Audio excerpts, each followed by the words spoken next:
Hello and welcome to episode 14 of Pod Z CCG. This is Brandon. This is Brad. And we have a special guest, Dustin Collins from Kame House. Hey, what's up, guys? So what we're doing here is like a hybrid episode. The first half of the episode will be Pod Z CCG. The second half will be Kame House. So that's pretty cool. We've got half now and then half later. So make sure if you're tuning in here to tune into Kame House for the rest of the show, and then if you, if you tune into Kame House, make sure you tune in here. I guess we could announce that on Kame House. So yeah, I'll go ahead and tell people to jump back if they haven't listened. So, and we'll just link it up that way. Okay. So, Brad, why don't you get us started? So what we have for you today is we all went to the Salem regionals, and we had so much fun there. We're going to probably just give you a rundown of our day 1 and day 2 of regionals. We're not going to do a normal show today. It's not going to be a Majin Molder or anything. We're just going to talk the whole episode about regionals because it was just fantastic.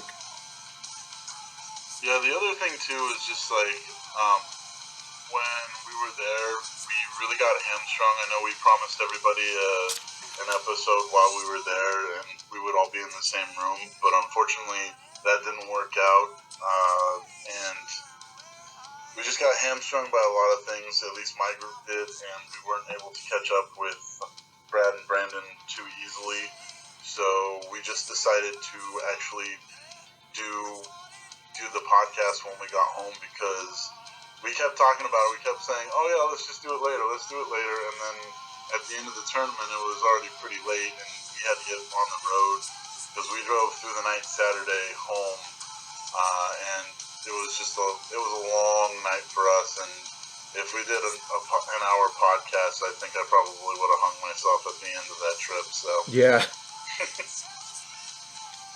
But yeah, sorry, I didn't mean to just jump in there. I just wanted to clarify and tell everybody why we didn't have a podcast while we were saying we would have a podcast like a week ago. So Yeah, you're right. It was so tiring after the tournament, and we didn't eat anything all day after breakfast, so we just went home, ate, and just went to bed, or I should say went to the hotel. Yeah, motel, not the hotel. It was not a hotel by any standards or means. yeah. Why don't you elaborate a little bit on the seedy motel you guys had? Oh, we'll get into that in a few. Oh, we will, but we wanted to talk about actually getting to Salem. So, the first thing that happened, Brad met me at my house with the two kids, Jordan and Sam. And I moved my car out of the driveway so that he could park his car in the driveway, and that way I'm able to just drive. So he gets there, we load up the car won't start. I drive a 2012 Honda Civic and had no car trouble whatsoever, and now the car doesn't want to start. After you just moved it like 5 minutes ago. Seriously. So come to find out, I don't know how, but the battery died. So we pull down my Camry and we try to jump the car, and the car's not jumping. I look at the Camry and there's all that corrosion stuff on the battery cables. So I crack my Rockstar open, pour the Rockstar onto the battery, wash it off with some water, reconnect the cables, and then it just jumps right from the get-go. Yeah, you MacGyvered that shit. Oh, I did. It was so awesome. So the first thing we did was we had to stop for breakfast, but I did not want to stop for breakfast until we hit Reading. So I was like, let's make it at least halfway before we stop. We stop at this IHOP, and we decide to do some play testing. I pull out my red garlic deck. Jordan pulls out his Wheelo deck. And about 5 minutes after taking our order, our food comes. And the lady just plops the food onto the playmats. I look at him like, can we move those pancakes? Like, there's a sphere sitting on the top of my discard pile, and I don't want to get syrup all over it. That's some pretty good service, though. 5 minute. Dude, that's why I was like, Who in the right mind gets all this food cooked in 5 minutes? Usually, if you go to an IHOP, it's like a 45-minute adventure just to get your food. But not this one. And that's where I lost my purple anger sword. I was so mad. I didn't know I lost it until I got to the hotel room. But the first order of business once we hit Oregon was to test out new blood. was to as soon as we crossed the borders at Eugene, Oregon, that we found a Toys R Us, and we went to town. I have a feeling the scale is gonna make. Oh yeah, it made a huge appearance. We hit them up, and they had a sale: buy one pack of Pokemon cards, get the second like 40% off. So we had a real deal going there. We hit up Salem, we hit up Eugene, then there was one in Salem. So we stopped there right before we hit our hotel, because only like 5 minutes difference between the hotel and the Toys R Us. So we hit up 2 Toys R Us's, got some really nice pulls. We got about $100 store credit from those 2 trips. Only spent maybe $40, so that wasn't bad at all. People love their Pokemon down here, I swear. Yeah, it's crazy all over, and like the problem too, like I'm having in my area is like everybody is playing Force of Will, and I'm getting really tired of seeing that card game instead of Dragon Ball, which is actually, you know, I guess you can't really say it's an original game, but it's something newer and more creative than Yu-Gi-Oh! Magic Hybrid, you know? Yeah. So, but a lot of the people around here have been playing that, and a couple of guys that used to play Dragon Ball are heavy into that now, that were from my area, and I just look at them and I shake my head when they're playing the game, and I'm holding my Dragon Ball cards, because they play at the same time as Dragon Ball does, and one of my other league members, I told him, I put my hand on him, and I'm like, see, Luis is loyal. He's still playing Dragon Ball. He's playing Yu-Gi-Oh, but he's also playing Dragon Ball. Exactly. And I just shake my head and just try to make him guilt trip him as much as possible.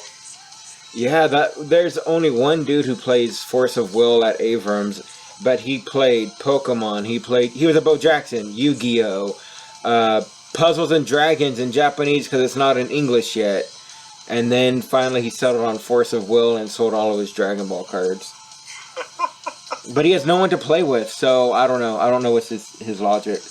He's trying to recruit Monster Bill. Oh, man. Yeah, he was. He was trying to recruit our Monster Bill because Monster Bill likes the anime manga Hellsing, which features someone named Alucard. And he was like, look, you could be Alucard in this card game. And Monster Bill's eyes got all shiny. And Monster Bill hasn't played in a Dragon Ball tournament since then. He's been missing. See, that makes me feel like I'm kind of like a Monster Bill too, because I almost got sucked into the game because I'm just like, oh, cool, they have like a Cthulhu faction, and yeah, it's got some cool cards. Yeah, I mean the artwork's beautiful on it. I mean, don't get me wrong, but it's just not my type of game because it's really just a Magic Yu-Gi-Oh hybrid. And one of the guys that used to play Pokemon with me was saying, "Oh, it's nothing like Yu-Gi-Oh!" And I look at him and I go, "Well, what's that? Like, what's that down there? That looks like attack and defense, which is what Yu-Gi-Oh uses." And so I was just trolling him hard, and he was getting angry. He's like, you're like, is that a trap card? No. It's a spell card. It's called an ensnare card. So, after we arrived into Salem, the Toys R Us in Salem, we found out our hotel was only like 5 minutes away. I keep calling it a hotel because that's what I'm so used to staying in. We drive up to the Travelers Inn and Lodge / motel, and we were like, okay, I could see now why this was $70 a night. There's a Hindu family who actually runs it, which is all cool, except when the whole family gets out of the house and stares at you until you check into your house. And into your motel room, because they lived in the motel. Yeah. So they were scoping us out, making sure that we weren't white devils or anything. And we opened the motel room door, and it stunk like no other. Feet, cigarettes, and butt. It stunk so bad. We had to air out the room for like 2 hours before we could even go anywhere because it was just so stale. I swear no one's been in that room for like months. Yeah, they had something called a murder closet that Brad named. A murder room. Basically, it's a huge closet, but then there's a room that's like sealed off and bolted down with screws.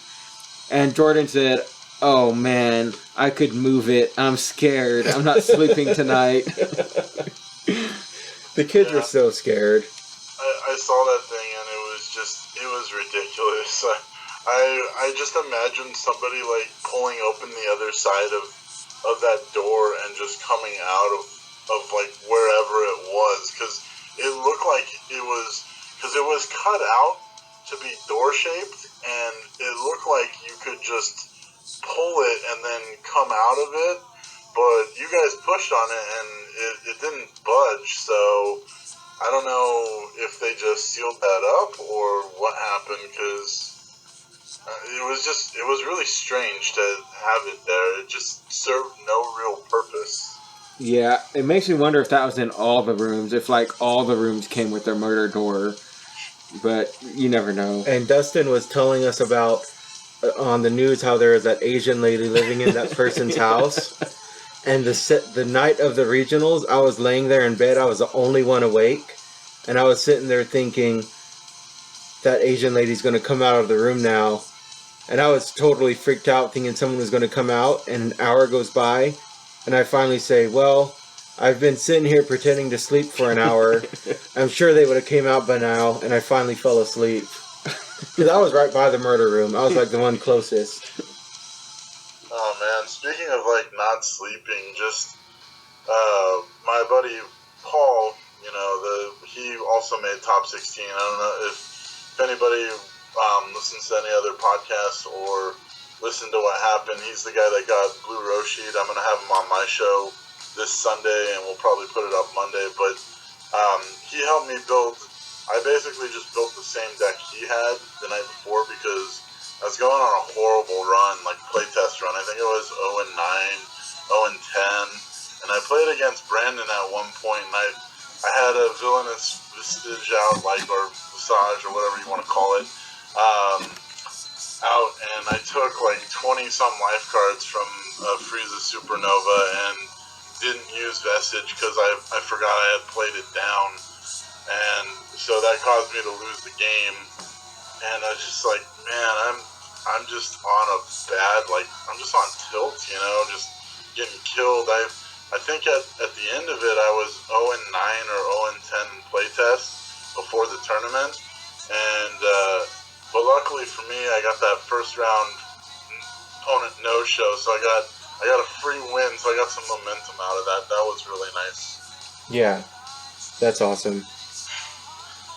Yeah, it just sucked to get your butt kicked so bad so many times in a row in playtesting. Yeah. And you end up losing a lot of confidence and faith in your deck building when you go on that kind of stretch. Yeah, I felt the same way when we went to the tournament the Monday before, and I was playing my red Ginyu deck. I think I lost the first match pretty brutally, and I was like, this sucks. I'm going back to blue Ginyu.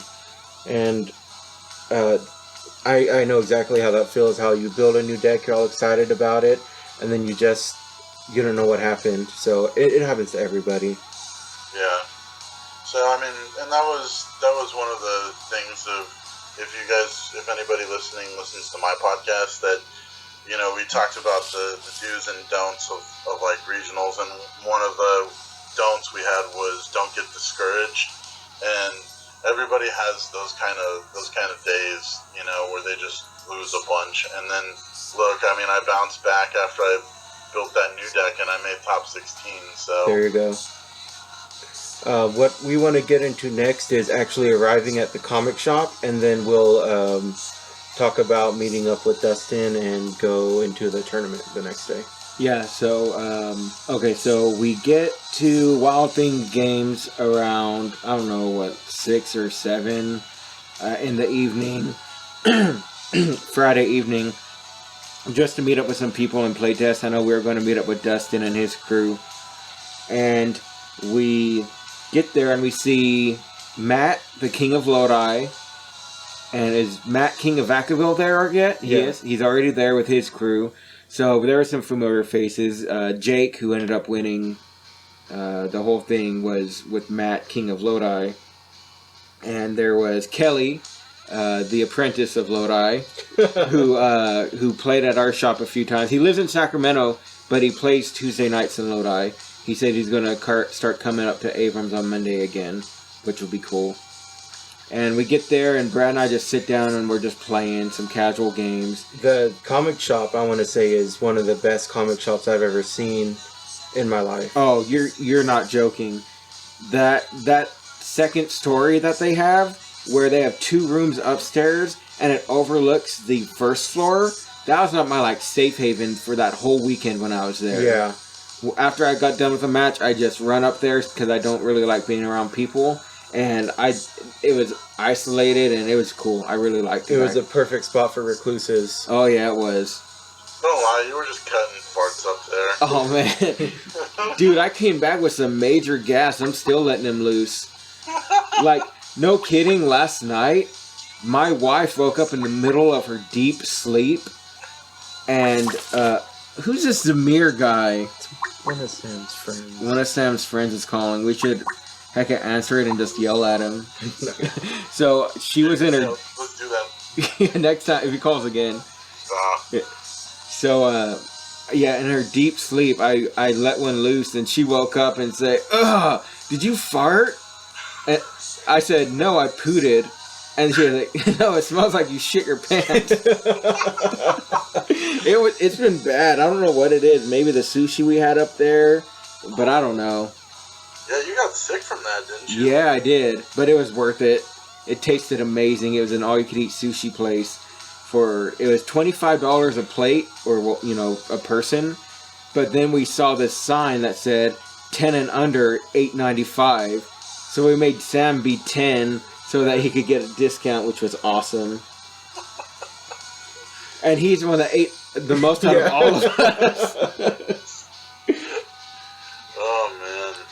Yeah, so then right when, my phone service was not doing too hot at that Wild Things game, so we played a few games.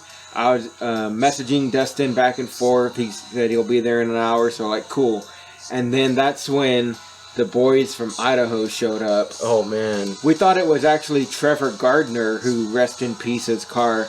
He's a fan of Pod Z, and he said he was coming from Utah. He just passed Idaho, and he was going to be at the shop that night. So I was kind of like, oh man, is this Trevor? But it wasn't. It was, 2 brothers that showed up. Yeah, 2 brothers who resembled Honey Boo Boo's mom with a long ponytail. And they were playing in the tournament the next day. And Brandon and I are playtesting, and he waddles up to me and says, "So what are you playing?" I said, "Oh, I'm playing Blue Ginyu. He's playing Black Garlic. We were just playtesting." And he goes, "You're playing Ginyu still? After the errata with Goldo?" I was like, "Well, yeah, I mean, it's still a solid deck. It's consistent." And he goes, "Do you guys have a God Coup for trade?" And Brandon's like, "Oh, yeah, we have one at home. We didn't bring our collection." Yeah, because our collection consists of one of every one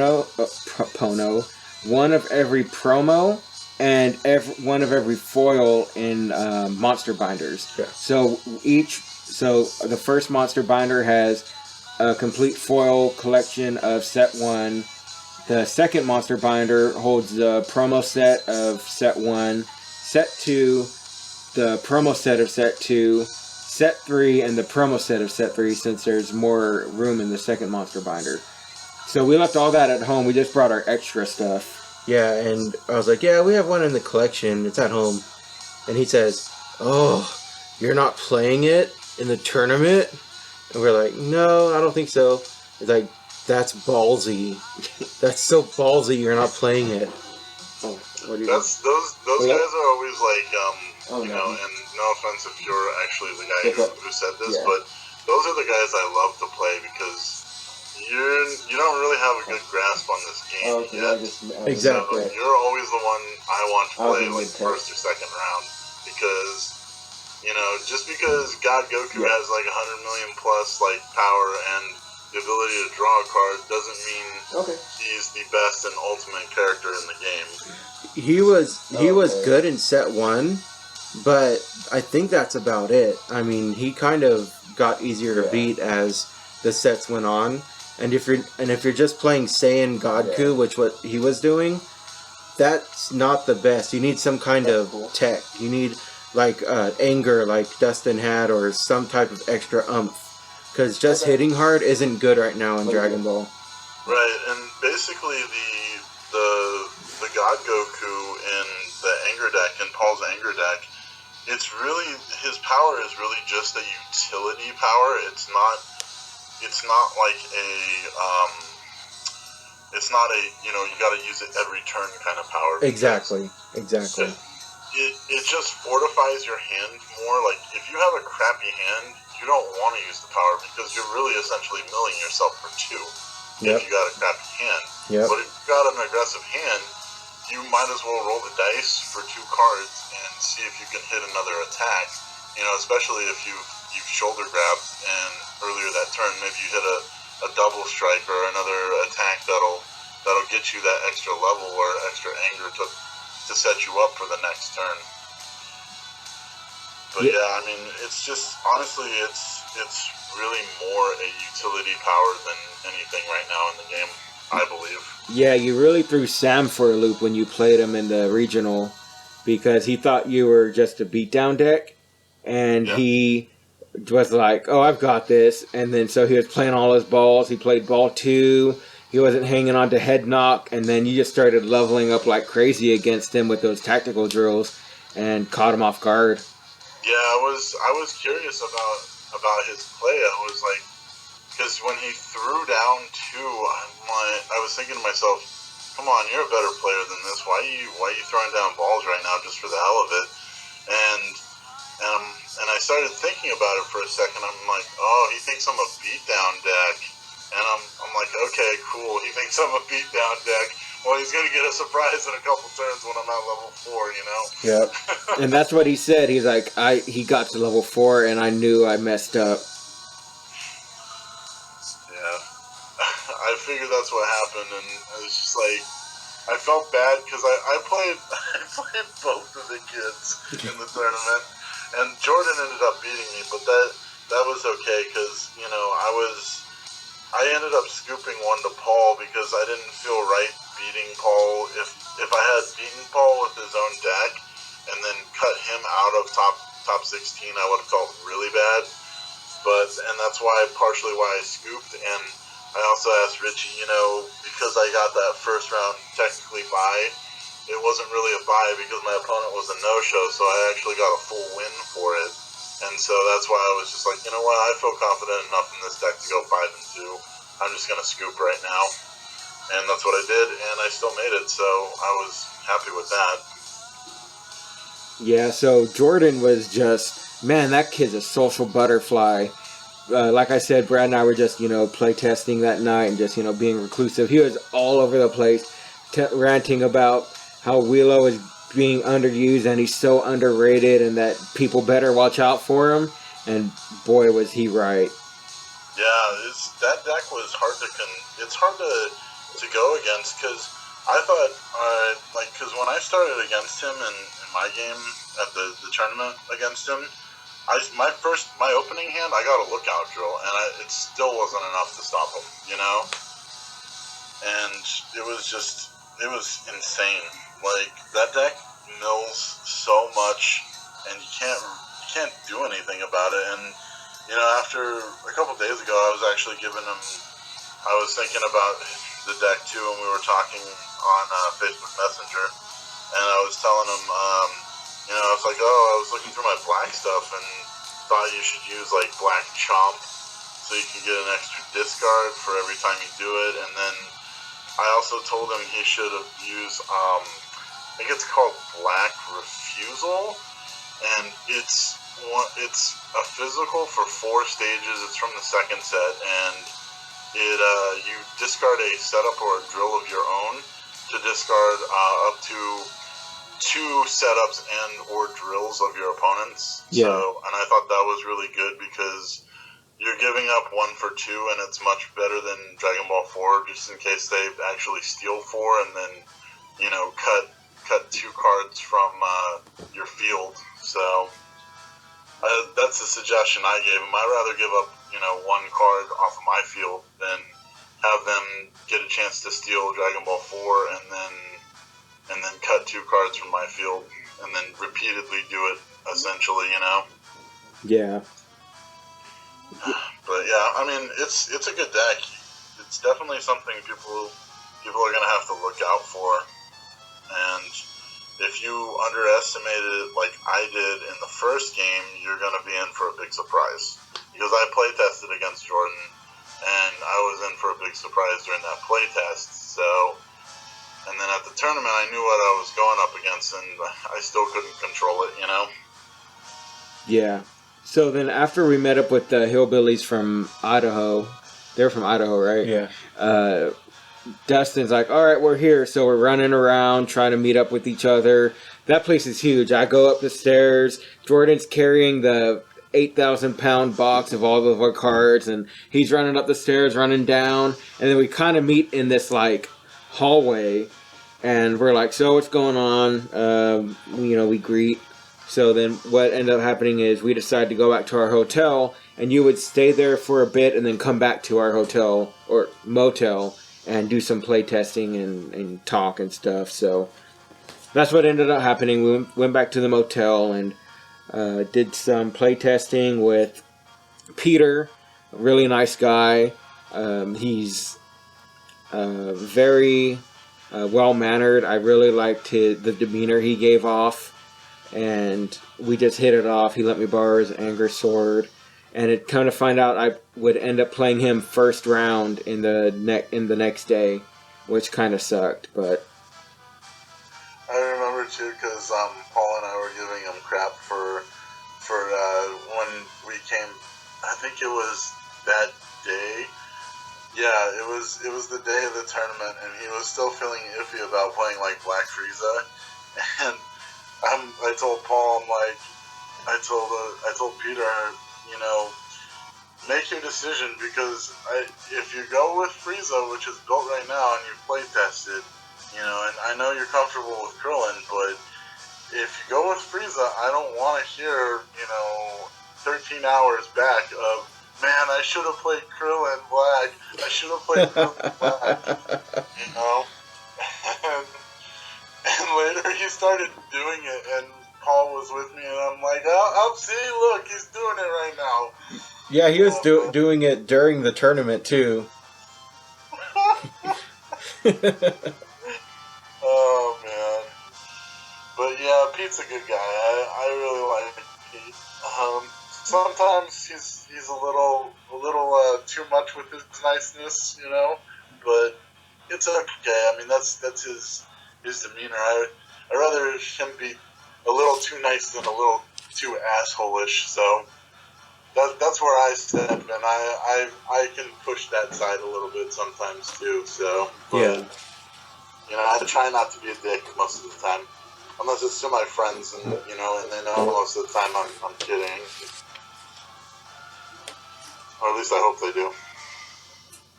But yeah, I don't know. It was a good tournament. I had a good time. I don't know. There were a couple of a-holes, which we will not mention on either of our shows by name, but and I'm sure you guys ran into them too.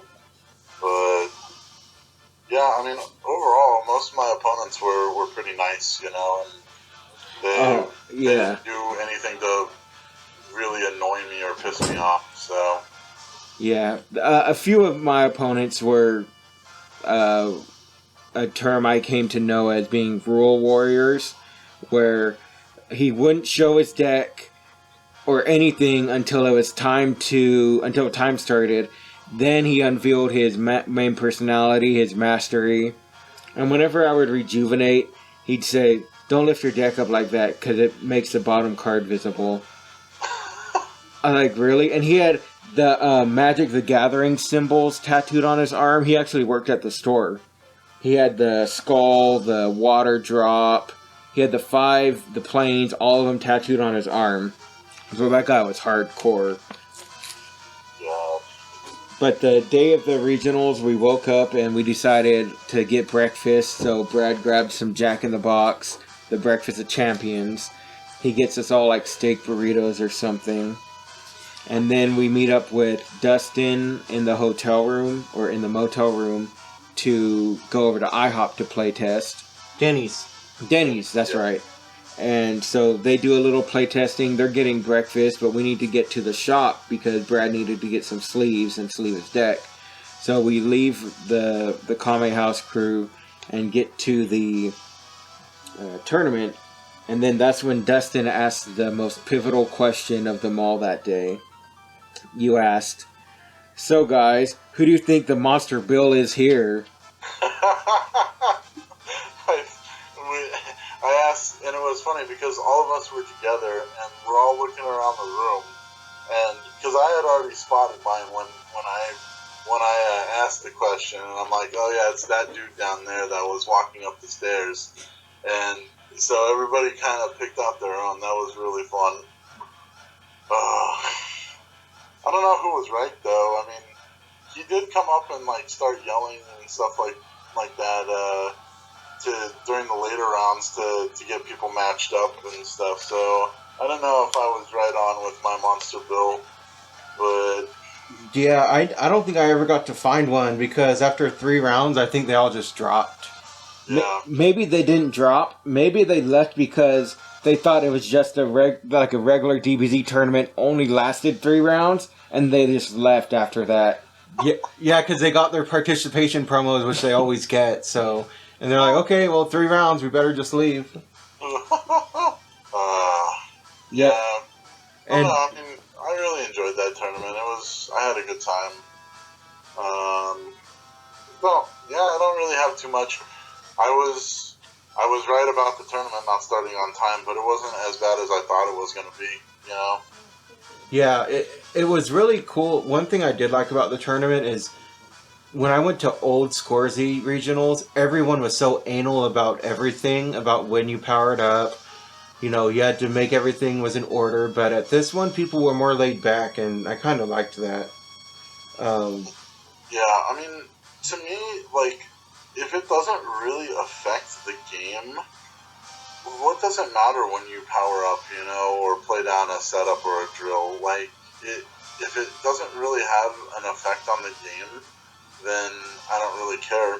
I mean, the drills I can understand, but it's because, you know, Orange has Empowered Drill, which you basically, you play the setup down and then you get a +1 PUR, or you play the drill down and you get +1 PUR, and then you're supposed to, the power-up step is after you play your planning stage, which is your setups and drills and allies and Dragon Balls. But yeah, I mean, yeah, that's the one thing that was really nice is nobody was complaining about when you used it. One of my opponents was complaining that I was taking too long, essentially, but whatever.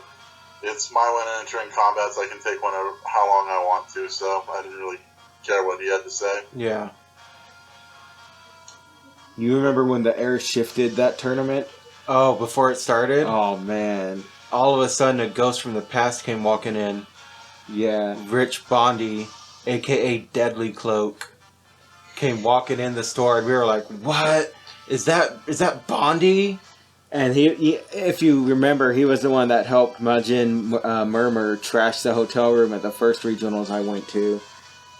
And so I said, Rich? And he said, oh, you're Brandon. I said, yeah, Josh's friend. And he was like, yeah, what's going on? And it was just like a blast from the past. It was amazing that he was there because he lives in Vegas. And no one knew he played. Yeah, no one knew. Like maybe his friends did, like the top Jared, tier, yeah. the top tier guys. But I didn't think he was into the game still.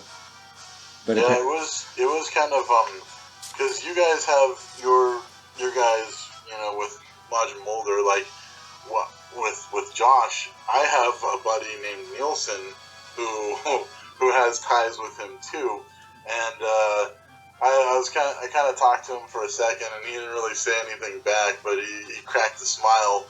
But man, I remember one time we went to Comic Con when they were still having Dragon Ball events at Comic Con, and Nielsen went off with Bondi and some other people, and they got into a whole heap of trouble. And because my other friend's mom was supposed to be the one, in charge of watching him, and didn't want him to go out, but he snuck out anyway, and did things with them and came back, and yeah, he got so much shit for that.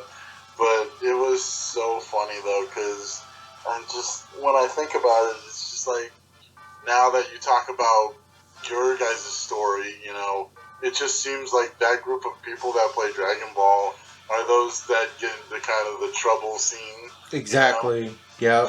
But I mean, if it weren't for them, we wouldn't have awesome stories. So That's right.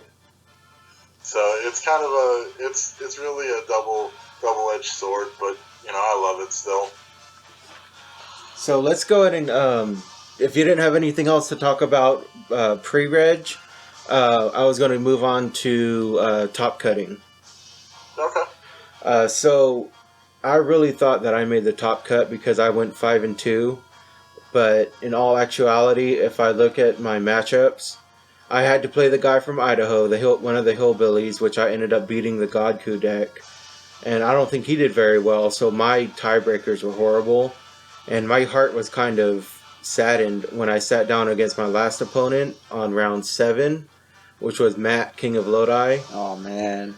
And he was 4-3, and we were both 4-2. And we said, one of us is probably going to go to top 16 and one of us isn't. And I just felt so bad. We played and it was just like no contest. I beat him so bad. He got bad draws. He couldn't control the field with his deck, and it was just horrible. So I knew that me beating him and top cutting, he might have had a better chance to top cut if I would have let him win, but I know he wouldn't have wanted me to scoop, and I didn't feel like it was right to scoop. It would show no respect. But it was a kind of bittersweet moment because Jordan did get top cut, and he got top 16. He went 6-1, which I was so proud of him. He did really good. That was his first big tournament. Did he break into the top 8, or did he lose in top 16? He broke into top 8. That's what I thought, yeah. Check this out. That top 16 match he played against Black Ginyu, he lost to it first round. So he kind of went in like defeated. I was like, dude, it's a new game. You know Black Ginyu. You know what to do. And when we saw Jordan, the dude hit him with overpowering attack. For what, 12? Yeah. Or was it 7? 8. It was 8 life cards. Jordan had Visage on the board. So Jordan took the damage, and 2 Welos came out. The Welos Revival, that you could banish it when taking damage to do 3. So he took 16 plus what 3 plus 6. Yeah. He took 22 mil, and he slammed every time he would do the mill. He slammed that card down, and he just saw the salt just spray off of the cards he was milling. He was so furious, and he lost that because he didn't get rid of Visage.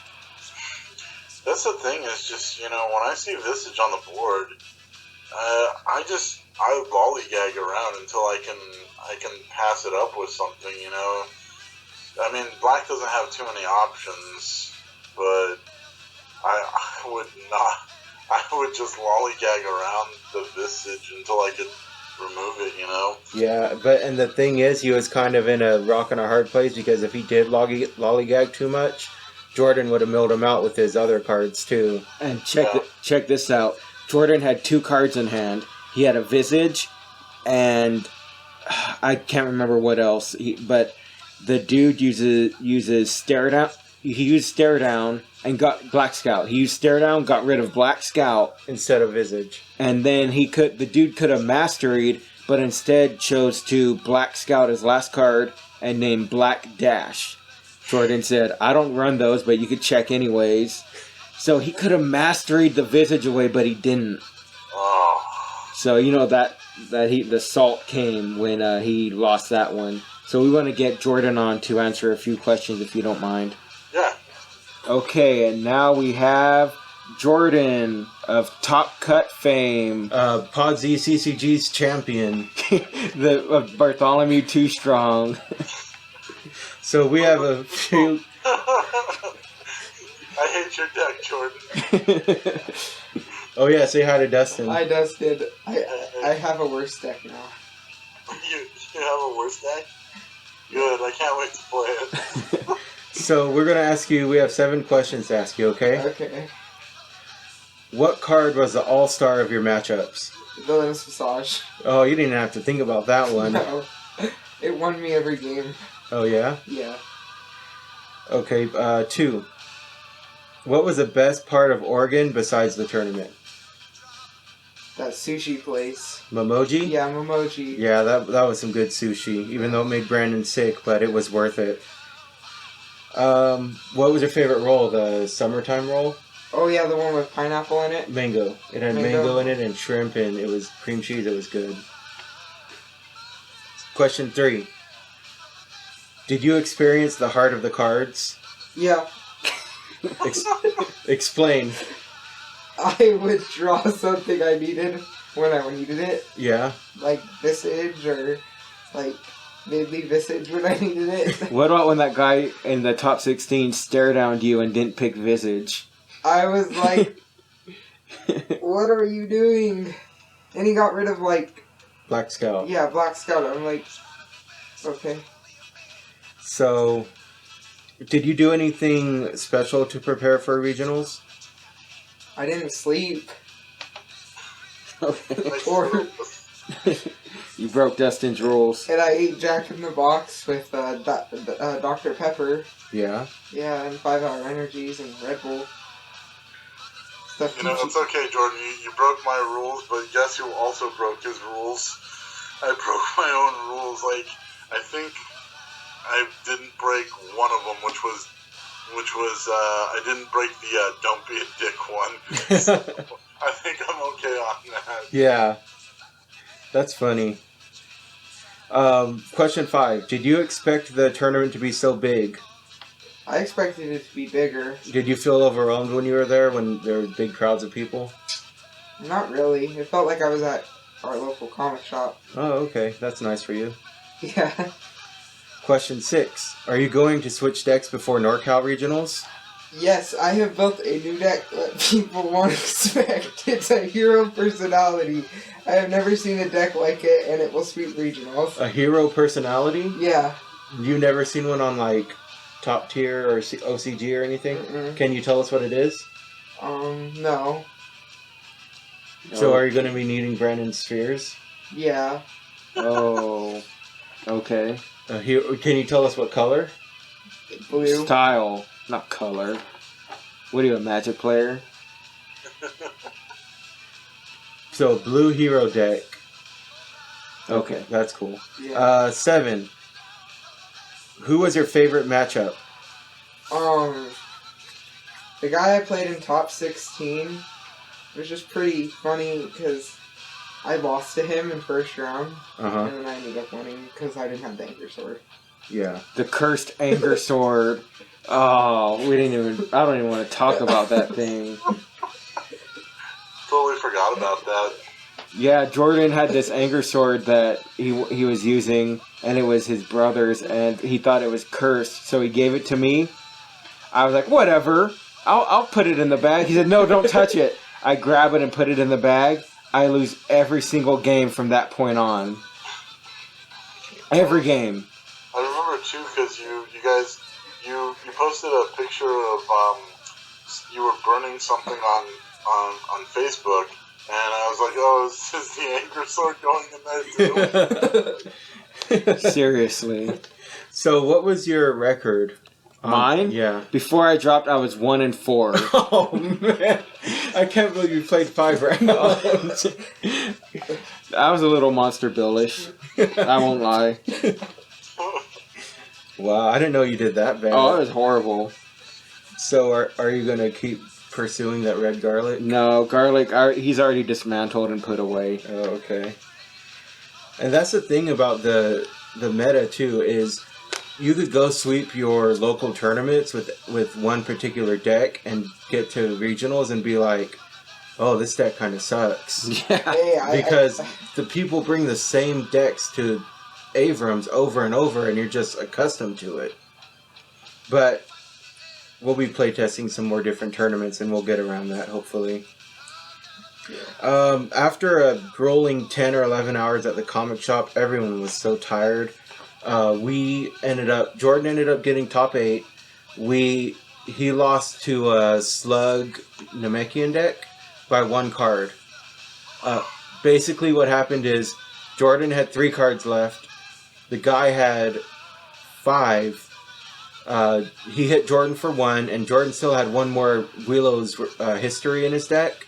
So if he hit that 1 card, it would have been game over for the other guy. It was a 1 in 3. Yeah, 1 in 3 shot. So the guy hit Jordan for 1 life card. It didn't hit.